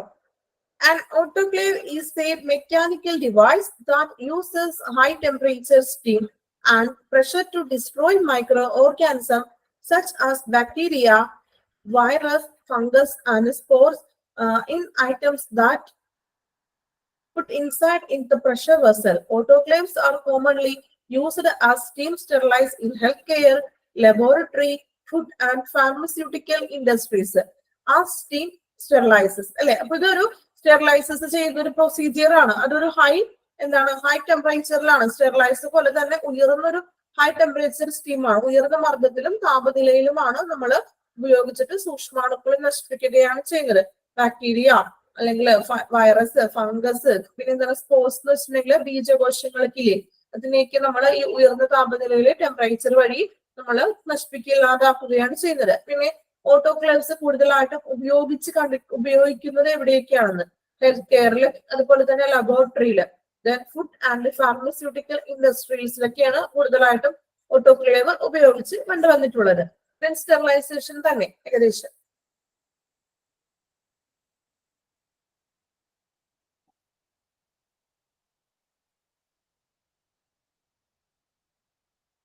Next one incubator. ഇൻക്യുബേറ്റർ എല്ലാവർക്കും പരിചിതമായിരിക്കും അല്ലെ. സിറ്റിയിലും MRIയിലും ഡൗട്ട്സ് ഉണ്ട്. ഓക്കെ, പറയാം, ക്ലിയർ ചെയ്യാം കേട്ടോ. കോൺട്രാസ്റ്റ് എന്ന് വെച്ചിട്ടുള്ളത് എന്താ ഉദ്ദേശിച്ചത്? നമുക്ക് ശരിക്കും നിങ്ങൾക്ക് ഈ ഒരു എക്യുപ്മെന്റിൽ ജസ്റ്റ് എക്യുപ്മെന്റ് എന്താണെന്ന് മാത്രം പഠിക്കാനുള്ളൂ. അതിന്റെ യൂസസോ അല്ലെങ്കിൽ മറ്റു കാര്യങ്ങളൊന്നും എക്സാമിന് ചോദിക്കില്ല കേട്ടോ. അങ്ങനെ ഡീറ്റെയിൽ ആയിട്ടൊന്നും പഠിക്കാനില്ല. ജസ്റ്റ് ഏകദേശം എന്തിനു വേണ്ടിയിട്ടാണ് ഓരോ എക്യുപ്മെന്റും ഉപയോഗിക്കുന്നത് എന്ന് മാത്രം ജസ്റ്റ് ഒന്ന് നോട്ട് ചെയ്താൽ മതി, പഠിച്ചാൽ മതി. അതിന് നമുക്ക് വേറെ പോയിന്റ് ഒന്നും ഇല്ലല്ലോ. ഓരോ എക്യുപ്മെന്റ് എന്താണ്, അല്ലെങ്കിൽ അവിടെ ചെയ്യുന്ന പ്രോസസ്സ്, അല്ലെങ്കിൽ ഏത് കണ്ടീഷന് വേണ്ടി ബുക്കിങ്ങിന് ചെല്ലുമ്പോൾ ചോദിക്കാറുണ്ടെന്ന്. ഓക്കെ, ഞാൻ പറഞ്ഞു തരാം കേട്ടോ. നമുക്ക് ജസ്റ്റ് എന്താണ് ആ മെഷീൻ, ഓരോ എക്യുപ്മെന്റും എന്താണെന്ന് മാത്രം പഠിക്കാനുള്ളൂ. അതുകൊണ്ട് അതിന്റെ ഡീറ്റെയിൽ ആയിട്ടുള്ള റെഫറൻസ് ഒന്നും നമുക്ക് വേണ്ട കാര്യമില്ല. ഓക്കെ, റെഫർ ചെയ്തിട്ട് പറയാം കേട്ടോ. കോൺട്രാസ്റ്റ് അല്ലേ. Okay,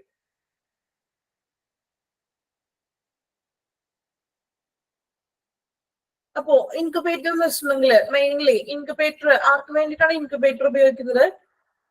incubator specially for premature അല്ലെങ്കിൽ ലോ ബർത്ത് വെയിറ്റ് ബേബീസ് അല്ലെ. മീൻസ് നമ്മള് നവജാത ശിശുക്കൾക്ക് വേണ്ടി, ഇൻഫൻസിന് വേണ്ടിയിട്ടൊക്കെയാണ് ഇൻക്യുബേറ്റർ ഉപയോഗിക്കുന്നത്.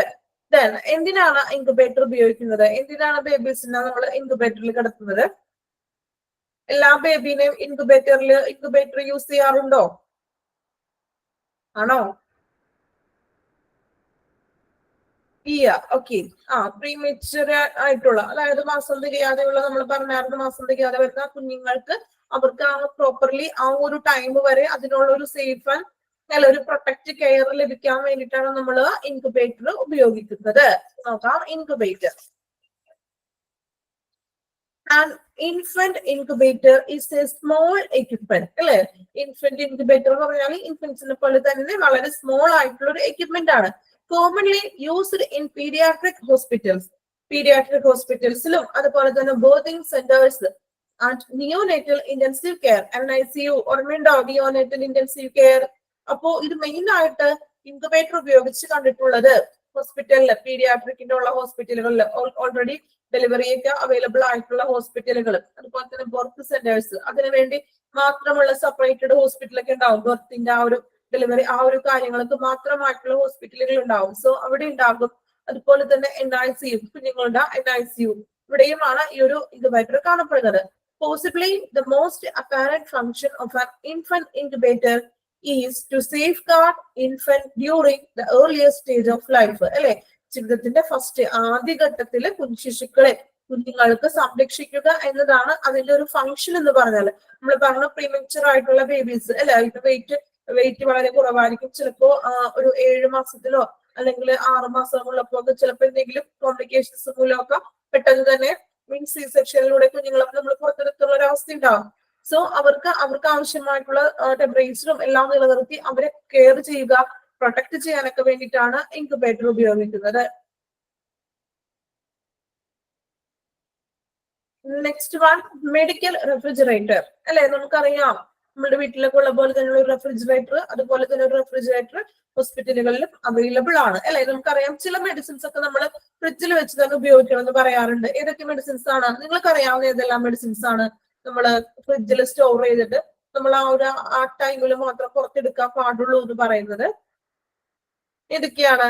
ആന്റിബയോട്ടിക്സ് ഉണ്ട്. ഓക്കെ, ഇൻസുലിൻ ഉണ്ട് അല്ലെ? ഷുഗർ പേഷ്യൻസിന്റെ ഒക്കെ ഇൻസുലിൻ ഒക്കെ നമ്മൾ ഓൾറെഡി ഫ്രിഡ്ജിൽ വെച്ചാണ് സൂക്ഷിക്കുന്നത്. പിന്നെ എന്തൊക്കെയുണ്ട്? ആന്റിബയോട്ടിക്സ് ഉണ്ട്.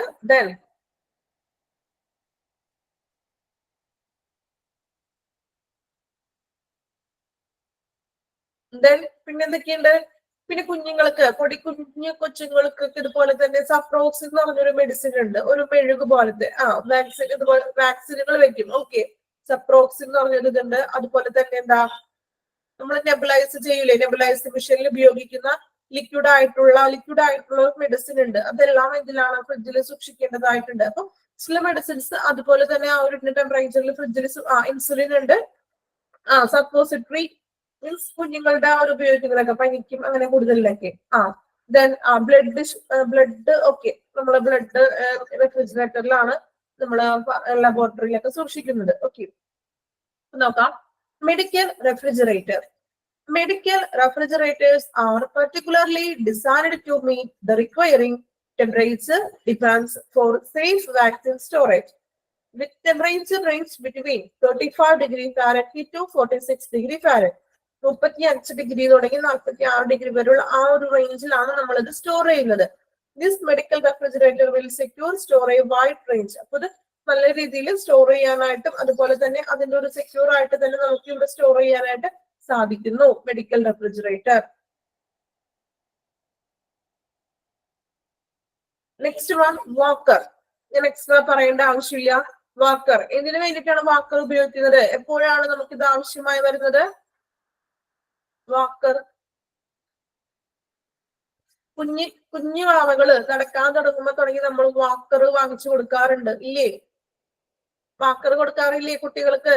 എന്തിനു വേണ്ടിയിട്ടാണ്? കുഞ്ഞുങ്ങൾക്ക് വാക്കർ ഉണ്ട് ഇല്ലേ? എന്തിനു വേണ്ടിയിട്ടാണ്?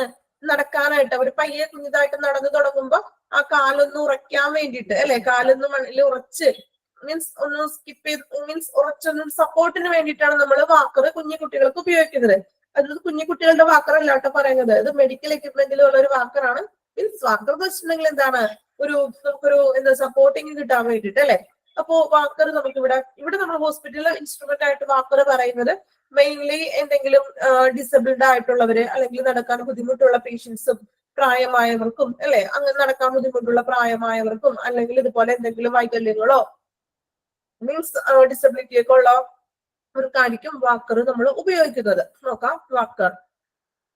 ഈ walker or walking frame is an instrument for elderly and disabled elderly people who require extra support to maintain balance or stability while they walk അല്ലെ? അപ്പൊ അവർ നടക്കുമ്പോൾ അവർക്കൊരു ബാലൻസ് മെയിൻറ്റെയിൻ ചെയ്യാനും അതുപോലെ തന്നെ ഒരു സ്ഥിരത, സ്റ്റെബിലിറ്റി നിലനിർത്താൻ വേണ്ടിയിട്ടാണ് വാക്കർ യൂസ് ചെയ്യുന്നത്. ട്രാക്കിയോസ്റ്റോമി പഠിച്ചിട്ടുണ്ട്, ഓർമ്മയുണ്ടോ? ട്രാക്കിയോസ്റ്റോമി ആർക്കെങ്കിലും ഓർമ്മയുണ്ടോ? ട്രാക്കിയോസ്റ്റോമി ഒന്ന് കമന്റ് ചെയ്യണേ. ട്രാക്കിയോസ്റ്റോമി എന്താ? ട്രാക്കിയോസ്റ്റോമി ഐഡിയ ഉണ്ടോ? ത്രോട്ടാണ്. ഓക്കെ, പിന്നെ എന്തൊക്കെയാണ്? ബ്രീത്തിങ്ങിന് വേണ്ടിയിട്ടാണ്. Okay, neck, throat. Okay, airway through throat. Okay അല്ലെ? എയർവേ നമ്മൾ ത്രോട്ടിലൂടെ കൊടുക്കുന്നത്. ഓക്കെ, നോക്കാം.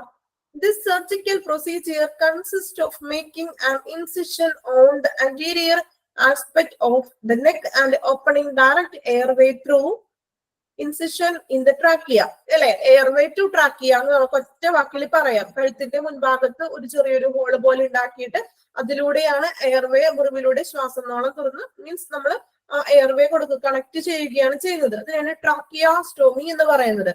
എഴുതിയെടുത്തോളൂ, ട്രാക്കിയോസ്റ്റോമി എന്ന് എഴുതാട്ടോ, ഹെഡിങ് കൊടുക്കാം. നെക്സ്റ്റ് അടുത്ത എക്യുപ്മെന്റ് കണ്ടിന്യൂഷൻ ആയിട്ട് എഴുതിക്കോളൂ, ട്രാക്കിയോസ്റ്റോമി.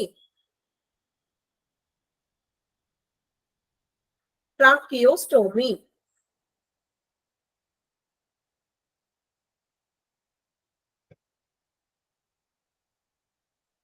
എഴുതിക്കോളൂ. Is a procedure is a procedure is a procedure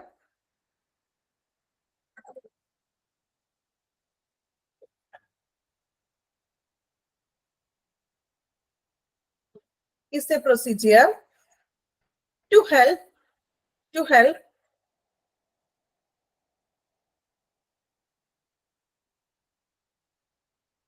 is a procedure to help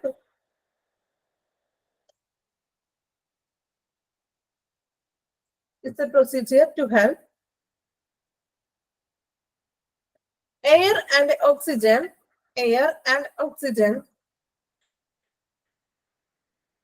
is a procedure to help air and oxygen reach the lungs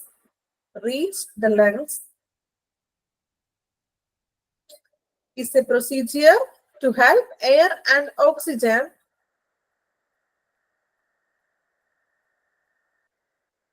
is a procedure to help air and oxygen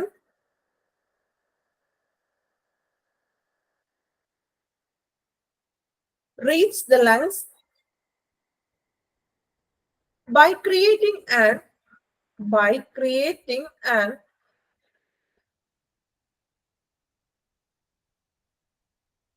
opening into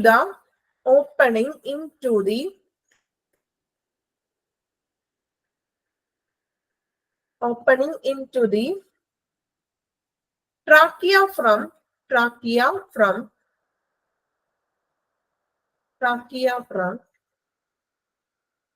outside the neck.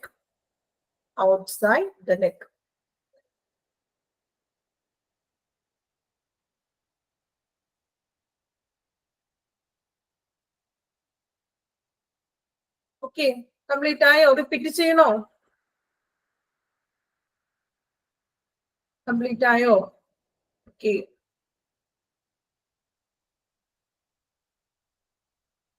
Repeat once ഒരു പ്രാവശ്യം കൂടി repeat ചെയ്യാം. ഇനി complete ആക്കാനുണ്ടെങ്കിൽ ഒന്ന് എഴുതിയിടുക. Tracheostomy is a procedure to help air and oxygen reach the lungs by creating an opening into the trachea from outside the neck.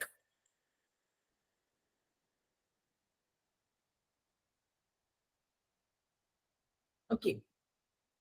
Then next equipment, crutches. In the crutches, picture നോക്കിയേ, crutches. Picture കണ്ടിട്ട് എന്ത് തോന്നുന്നു? crutches walking aid അല്ലെ? Leg support മാത്രമാണോ? ഊന്നുവടി നമുക്ക് മലയാളത്തിൽ പറയാം അല്ലെ? ഊന്നുവടി മീൻസ് നടക്കാൻ പറ്റാത്ത കുറച്ച് പ്രായമുള്ള അപ്പനമ്മമാരൊക്കെ ഇങ്ങനെ വടിയൊക്കെ കുത്തിപ്പിടിച്ച് നടക്കില്ലേ? ഊന്നുവടി, ക്രച്ചസ് കേട്ടോ. നോക്കാം. ഇപ്പോ 3 ടൈപ്പിലുള്ള ഡിഫറെന്റ് ക്രച്ചസിന്റെ പിക്ചർ ആണ് നമുക്ക് തന്നിരിക്കുന്നത്. First one axillary crutch, then elbow crutch, then gutter crutch. എന്താണ് ആക്സിലറി ക്രച്ച്? ഇത് നിങ്ങൾ എവിടെയെങ്കിലും കണ്ടിട്ടുണ്ടോ, ശ്രദ്ധിച്ചിട്ടുണ്ടോ? ആക്സിലറി ക്രച്ച് പിക്ചർ കണ്ടിട്ട് എന്തെങ്കിലും മനസ്സിലായോ? ഐഡിയ ഉണ്ടോ? അല്ല, ആക്സിലറി ക്രച്ച് മീൻസ് നമ്മുടെ കൈക്ക്, ഈ 2 കൈക്ക് മീൻസ് കക്ഷത്തിന്റെ ഇടയിൽ, ഈ 2 കൈയുടെ ഇടയിലായിട്ട് ഇങ്ങനെ ഇങ്ങനെ ഫിറ്റ് ചെയ്തിട്ട് നടക്കുന്നവരുണ്ട്, കാലിനൊക്കെ വൈകല്യങ്ങളുള്ളവര് അല്ലെ? അങ്ങനെയുള്ളവരാണ് ഈ ആക്സിലറി ക്രച്ചസ് ഉപയോഗിക്കുന്നത്. മീൻസ് 2 കൈയുടെ ആ വിടവിന്റെ ഈ കക്ഷത്തിന്റെ ആ ഒരു സൈഡിലായിട്ട് ഈ ഒരു സംഭവം, ഈ ഒരു എക്യുപ്മെന്റ് വെച്ചിട്ട് കുത്തിയാണ് അവര് നടക്കാൻ സാധിക്കുന്നത്. മീൻസ് സപ്പോർട്ട് കിട്ടാത്തവരില്ലേ, മീൻസ് കാലിനൊക്കെ എന്തെങ്കിലും വൈകല്യങ്ങളൊക്കെ ഉള്ളവരൊക്കെയാണ് ഇങ്ങനെയുള്ള ഈ ഒരു ക്രച്ചസ് ഉപയോഗിക്കുന്നത്. അതുപോലെ തന്നെ എൽബോ ക്രച്ച്, ഈ കൈയുടെ ഉള്ളിൽ കൂടി ആ സംഭവം കടത്തിയിട്ടിട്ട് കൈക്ക് എന്തെങ്കിലും അധികം മീൻസ് ആ ഒരു സപ്പോർട്ട് കിട്ടാൻ വേണ്ടിയിട്ടാണ് എൽബോ ക്രച്ചസ്. അതുപോലെ തന്നെയാണ് ഗട്ടർ ക്രച്ച് എന്ന് പറഞ്ഞിട്ടുണ്ടെങ്കിലും ഈ കൈക്കൊക്കെ എന്തെങ്കിലും കുഴപ്പമുണ്ടെങ്കിൽ ഈ ഒരു ഇത് കണ്ടോ 90 ഡിഗ്രിയിൽ നമ്മുടെ ആ ഒരു കൈയുടെ പൊസിഷനൊക്കെ ഇരിക്കാൻ വേണ്ടിയിട്ടാണ് ഈ ഗട്ടർ ക്രച്ചസ് ഉപയോഗിക്കുന്നത്. ഗട്ടർ ക്രച്ചസ് നിങ്ങൾ അധികം കണ്ടു കാണില്ല, പക്ഷെ ഇത് രണ്ടും കുഴപ്പമില്ലല്ലോ, ഏകദേശം കണ്ടിട്ടുണ്ടോ? ആക്സിലറി ക്രച്ചും അതുപോലെ തന്നെ എൽബോ ക്രച്ച് കണ്ടിട്ടുണ്ടാവുമല്ലോ അല്ലെ? ചിലപ്പോ ഗട്ടർ ക്രച്ച് അധികം കണ്ടു കാണില്ല. ഓക്കെ, അപ്പൊ നമുക്ക് നോക്കാം. Crutches are kind of walking aid that help to enhance the signs of an individual base support. അല്ലെ? ഇൻഡിവിജ്വൽസിന് ഒരു അടിത്തറ കിട്ടാൻ വേണ്ടി, ഒരു ബേസ് കിട്ടാൻ വേണ്ടി, മീൻസ് വാക്കിംഗ് അല്ലെ, നല്ല രീതിയിൽ സ്റ്റേബിൾ ആയിട്ട് വാക്ക് ചെയ്യാൻ വേണ്ടിയിട്ട് അതിനു വേണ്ടിയിട്ട് യൂസ്ഫുൾ ആയിട്ടുള്ള ഒരു എയ്ഡ് ആണ് വാക്കിംഗ് എയ്ഡ് അല്ലെങ്കിൽ ക്രച്ചസ് എന്ന് പറയുന്നത്. They carry weight from the legs to upper body and are many times used by people who unable to their legs to support their weight. ചിലവർക്ക് അവരുടെ കാലിന് വെയിറ്റ് താങ്ങാൻ പറ്റാതെയൊക്കെ വരും. അപ്പോൾ അതിനൊക്കെ ഒന്ന് സപ്പോർട്ടീവ് ആയിട്ട് നിൽക്കുന്ന, സപ്പോർട്ട് ചെയ്യാൻ വേണ്ടിയിട്ട് നമ്മൾ ഉപയോഗിക്കുന്ന ഒരു ഉപകരണമാണ് ക്രച്ചസ് എന്ന് പറയുന്നത്.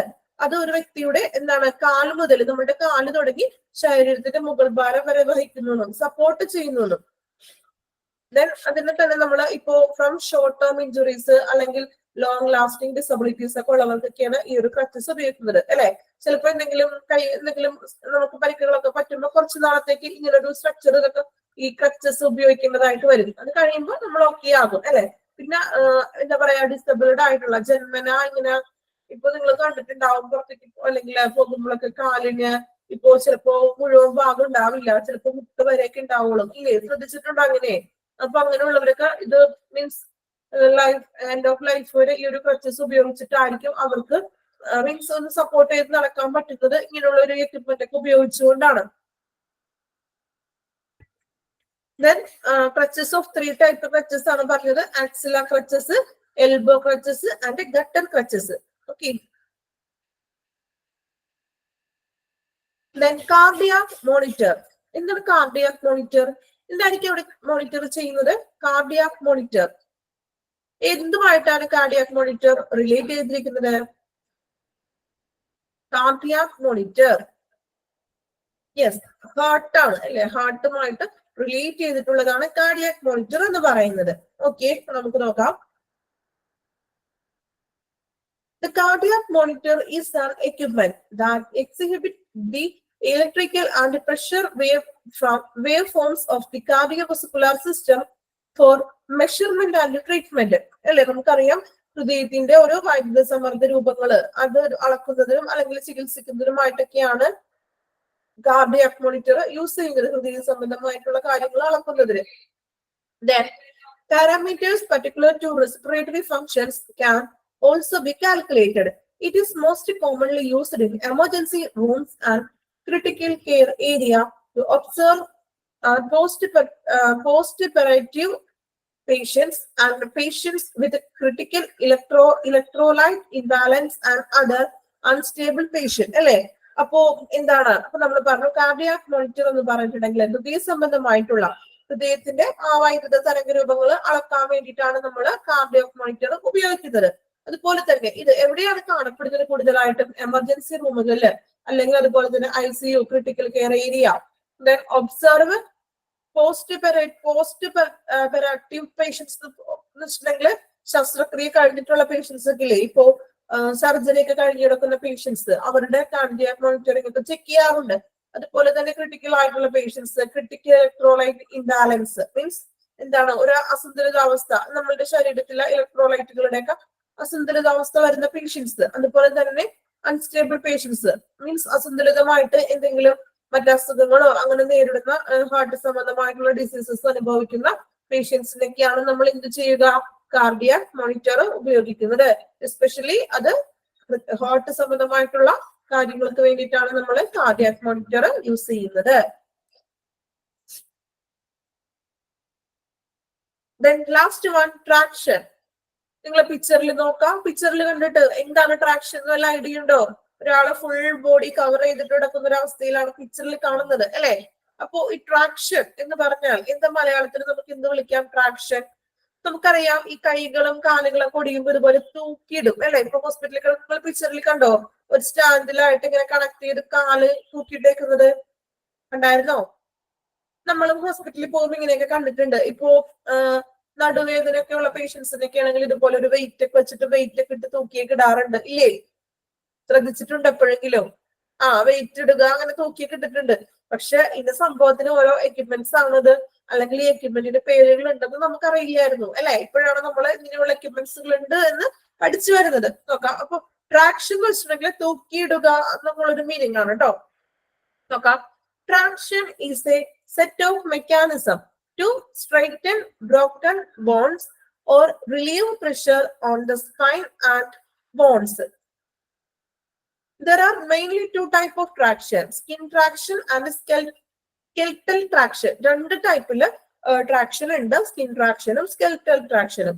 ദേ ആർ യൂട്ടിലൈസ് ഓർത്തോപീഡിയാക്കിന്റെ ഇതിലാണ് ഈ ഒരു ട്രാക്ഷൻ വരുന്നത് അല്ലെ. നമുക്കറിയാം നമ്മള് ഒടിവൊക്കെ വരുന്നത് ആരെയാണ് കാണിക്കുന്നത്, ഏത് സെക്ഷനിലാണ് കാണിക്കുന്നത്? ഒടിവും കാര്യങ്ങളൊക്കെ വരുമ്പോൾ ഒടിവും മറ്റും സംഭവിക്കില്ലേ, അപ്പോ ഏത് സെക്ഷനിലേക്കാണ്? ഓർത്തോനെയാണ് നമ്മൾ കാണിക്കുന്നത്. സോ ഓർത്തോ സെക്ഷനിലാണ് ഈ ട്രാക്ഷൻ ഉൾപ്പെടുത്തുന്നത്.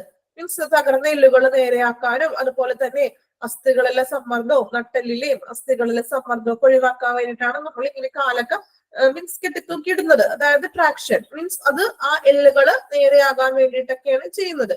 അതാണ് ട്രാക്ഷൻ എന്ന് പറയുന്നത്. അപ്പൊ ഈ ഒരു ചാപ്റ്ററിലെ എക്യുപ്മെന്റ്സിന്റെ ഒരു ചാപ്റ്റർ നമ്മളിവിടെ കംപ്ലീറ്റ് ആയി. നമ്മള് ടോട്ടലി ഒരു 43 എക്യുപ്മെന്റ്സ് ആണ് ഈ ഒരു ചാപ്റ്ററിലൂടെ പഠിച്ചത്. ദെൻ ഇപ്പോ ഈ ഒരു ചാപ്റ്ററിൽ തന്നെ ഒത്തിരി ഫുൾ ഫോമുകൾ വന്നിട്ടുണ്ട്, റിലേറ്റ് ചെയ്തിട്ടുണ്ട് അല്ലെ. അപ്പൊ അതിന് കുറച്ച് ഇമ്പോർട്ടൻസ് കൊടുക്കുക. ബാക്കി പഠിക്കേണ്ടെന്നല്ല ഞാൻ പറയുന്നത്. നമുക്ക് കുറെ എക്യുപ്മെന്റ്സ് അറിയാവുന്ന എക്യുപ്മെന്റ്സ് ഉണ്ട്, പിന്നെ ഒട്ടും തീരെ അറിയാൻ പാടില്ലാത്ത നമ്മള് ഫസ്റ്റ് ടൈമില് കാണുന്ന എക്യുപ്മെന്റ്സും ഉണ്ട്. സോ നമ്മള് എന്ത് ചെയ്യാ, അപ്പോ ഫസ്റ്റ് പറയാനുള്ളത് ഈ പറഞ്ഞ പോലെ ഒരു ഫുൾ ഫോമുകൾ ഒത്തിരി വന്നിട്ടുണ്ട്. അപ്പൊ അതൊന്ന് നോട്ട് ചെയ്ത് പഠിക്കുക കേട്ടോ. ഫസ്റ്റ് തുടങ്ങി ജസ്റ്റ് ആ ഫുൾ ഫോം മാത്രം ഒന്ന് നമുക്ക് പറഞ്ഞു പോകാം കേട്ടോ. ഓരോ എക്യുപ്മെന്റിൽ വന്നിട്ടുള്ള ഫുൾ ഫോമുകൾ ജസ്റ്റ് ഒന്ന് പറയാ, നിങ്ങളൊന്ന് നോട്ട് ചെയ്ത് പോവുക കേട്ടോ.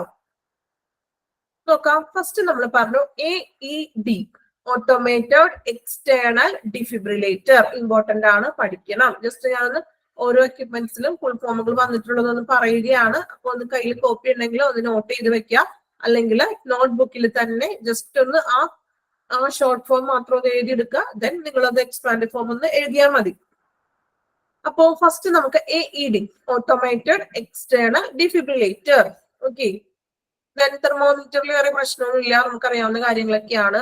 4 ടൈപ്പ് ഓഫ് തെർമോമീറ്റർ ഉണ്ട്. ദെൻ BP അപ്പാരറ്റ്സ് അല്ലെ.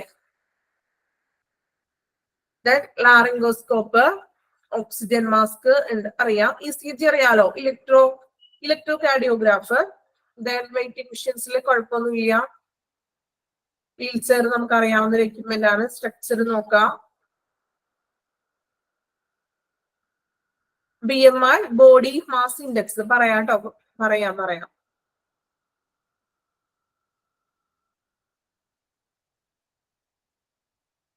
COPD ഇമ്പോർട്ടന്റ് ആണ്, chronic obstructive pulmonary disease. Class ഞാൻ സ്റ്റാർട്ട് ചെയ്തപ്പോ പറഞ്ഞായിരുന്നു, നെബുലൈസർ എടുത്തപ്പോ പ്രത്യേകം എഴുതിയെടുക്കാൻ പറഞ്ഞിട്ടുണ്ടായിരുന്നു. എഴുതിയോന്ന് എനിക്കറിയില്ല. COPD ഇമ്പോർട്ടന്റ് ആണ് കേട്ടോ, chronic obstructive pulmonary disease.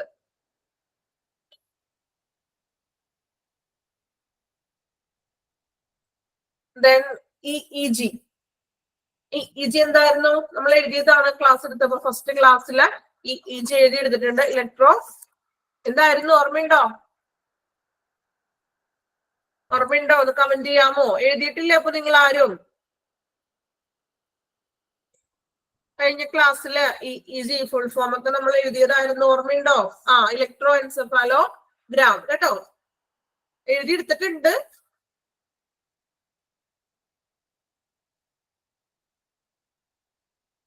Then ECG നമുക്കറിയാലോ. EMG ഇലക്ട്രോമയോഗ്രഫി കേട്ടോ, ഇമ്പോർട്ടന്റ് ആണ്. ഇലക്ട്രോമയോഗ്രഫി.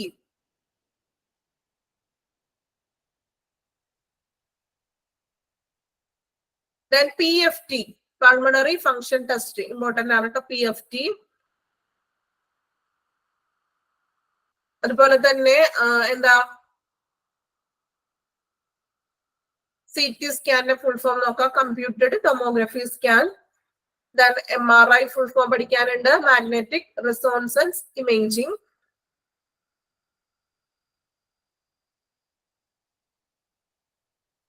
അപ്പൊ ഏകദേശം ഒരു 9-10 എന്തോ എക്യുപ്മെന്റ്സിൽ തന്നെ ഫുൾ ഫോമുകൾ വരുന്നുണ്ട് കേട്ടോ. അപ്പൊ അതനുസരിച്ചിട്ട് വേണം പഠിക്കണം. ഫുൾ ഫോമുകൾ പഠിക്കുക. എക്യുപ്മെന്റ്സിൽ വേറെ നമുക്ക് കൂടുതലായിട്ടൊന്നും പഠിക്കാനില്ല. ജസ്റ്റ് എന്താണ് ആ എക്യുപ്മെന്റ് എന്ന് ഒന്ന് ഐഡന്റിഫൈ, മീൻസ് ഒന്ന് അറിഞ്ഞിരിക്കുക, എന്തിനു വേണ്ടിയിട്ടാണ് അത് ഉപയോഗിക്കുന്നത്, അല്ലെങ്കിൽ ഏത് കണ്ടീഷൻസിലുള്ള പേഷ്യൻസിനാണ് അത് ഉപയോഗിക്കുന്നത് മാത്രം ജസ്റ്റ് നിങ്ങളൊന്ന് അറിഞ്ഞിരിക്കുക. നമുക്ക് വേറെ അതിന്റെ പോയിന്റ് വൈസ് ആയിട്ടോ അല്ലെങ്കിൽ ഡീറ്റെയിൽ ആയിട്ടൊന്നും പഠിക്കാനില്ല. അപ്പൊ ജസ്റ്റ് എന്താണെന്നുള്ളത് നിങ്ങൾ സ്വയം വായിച്ച് പഠിക്കേണ്ട ഒന്നാണ്. നമുക്ക് സ്വയം എന്താ പറയാ അധികം മനസ്സിലാക്കി പഠിക്കാവുന്നതല്ല, ഇതൊക്കെ ബൈഹാർട്ട് ചെയ്ത് തന്നെ പഠിക്കാം. ഓക്കെ, എക്യുപ്മെന്റ്സ് നല്ല രീതിയിൽ വായിച്ച് തന്നെ പഠിക്കാനുണ്ട്. കാരണം നമുക്ക് വേറൊരു രീതിയിൽ പഠിക്കുന്ന പോലെ പോയിന്റ്സോ മറ്റൊന്നുമല്ല. പോയിന്റ്സ് ആണെങ്കിൽ നമുക്ക് സ്വയം മനസ്സിലാക്കി പഠിച്ചാൽ മതി. പക്ഷെ എക്യുപ്മെന്റ്സിന്റെ ആ ഒരു പ്രോസസ്സും എന്താണെന്നുള്ളത് കൃത്യമായിട്ട് തന്നെ എന്ത് ചെയ്യാം, പഠിക്കണം.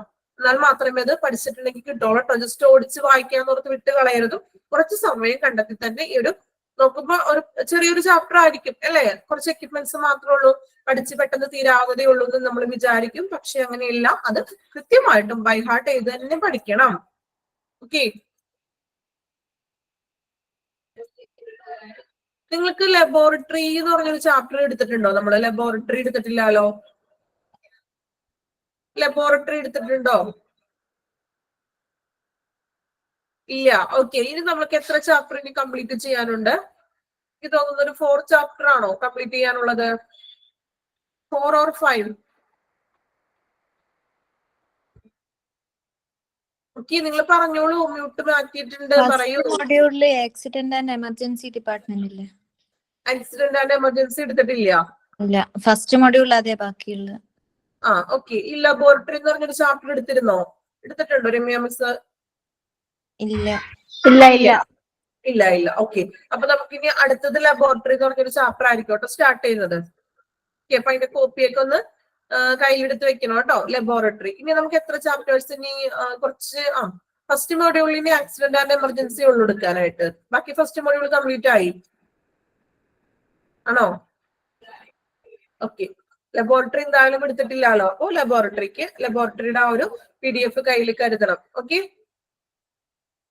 അപ്പോ ഈ എക്യുപ്മെന്റിന്റെ ചാപ്റ്റർ നന്നായിട്ടൊന്ന് ശ്രദ്ധ കൊടുത്ത് തന്നെ പഠിക്കണം. നമുക്ക് അറിയാവുന്ന എക്യുപ്മെന്റ്സ് ഉണ്ട്, അതിനെ വിട്ട് കളയണം എന്നല്ല ഞാൻ പറയുന്നത്. ഒട്ടും തന്നെ തീരെ അറിയാത്ത എക്യുപ്മെന്റ്സുകൾ ആദ്യം എടുത്ത് നോട്ട് ചെയ്യുക. എന്നിട്ട് എന്ത് ചെയ്യുക, അതൊന്ന് ആദ്യം നിങ്ങൾ ഫസ്റ്റിൽ പഠിച്ചു വെക്കുക. ബൈഹാർട്ട് ചെയ്തതിനെ കുറിച്ച് പഠിക്കാനുള്ള കാര്യങ്ങൾ അങ്ങനെ തന്നെ പഠിക്കണം, എങ്കിലേ മാത്രം കിട്ടുള്ളൂ. കുറച്ച് കഷ്ടപ്പെടണമല്ലോ. ചില പാഠങ്ങൾക്ക് കുറച്ച് ബുദ്ധിമുട്ടത്തിൽ സ്ട്രെയിൻ കൂടുതൽ എടുക്കേണ്ടതായിട്ട് വരും. പക്ഷെ നമുക്ക് നല്ലതിന് വേണ്ടിയിട്ടാണ് അല്ലെ. അപ്പൊ എന്ത് ചെയ്യുക, ഒട്ടും തന്നെ അറിയാത്ത എക്യുപ്മെന്റ്സിന് നിങ്ങളൊന്ന് റൗണ്ട് ചെയ്ത് നോട്ട് ചെയ്ത് വെക്കുക. എന്നിട്ട് നിങ്ങൾക്ക് ഒട്ടും തീരെ അറിയാൻ പാടില്ലാത്ത എക്യുപ്മെന്റ്സിന് ആദ്യം ഒന്ന് പഠിച്ചു വെക്കുക. ഓക്കെ, കുറച്ച് നമുക്ക് എന്തെങ്കിലുമൊക്കെ അറിയാവുന്നതിന് കുറച്ച് ജസ്റ്റ് ഒന്ന് വായിച്ചു നോക്കിയാൽ മതി. ഓക്കെ, ഓക്കെ ആണോ? റെസ്പോൺസ് ഒന്നും ഇല്ലല്ലോ. ഓക്കെ, അപ്പോ നെക്സ്റ്റ് ഇനി നമ്മൾ പുതിയൊരു ചാപ്റ്റർ ആയിരിക്കും തുടങ്ങുന്നത്. ലബോറട്ടറി എന്ന് പറഞ്ഞൊരു ചാപ്റ്റർ നമുക്ക് സ്റ്റാർട്ട് ചെയ്യാം. ലബോറട്ടറി സർവീസ് അല്ലേ? ലബോറട്ടറി സർവീസ് എടുത്തിട്ടില്ല എന്നല്ലേ പറഞ്ഞത്? റിമൈൻസ് എടുത്തിട്ടില്ല. ഓക്കെ, അപ്പൊ നമുക്ക് ലബോറട്ടറി സ്റ്റാർട്ട് ചെയ്യാം. കുഴപ്പമില്ല, വലിയ ബുദ്ധിമുട്ടില്ലാത്തൊരു ചാപ്റ്റർ ആണ്. നിങ്ങൾക്ക് പെട്ടെന്ന് മനസ്സിലാവുന്ന തരത്തിലുള്ള ചാപ്റ്റർ ആണ് കേട്ടോ. അപ്പൊ okay, thank you all. Thank you ma'am.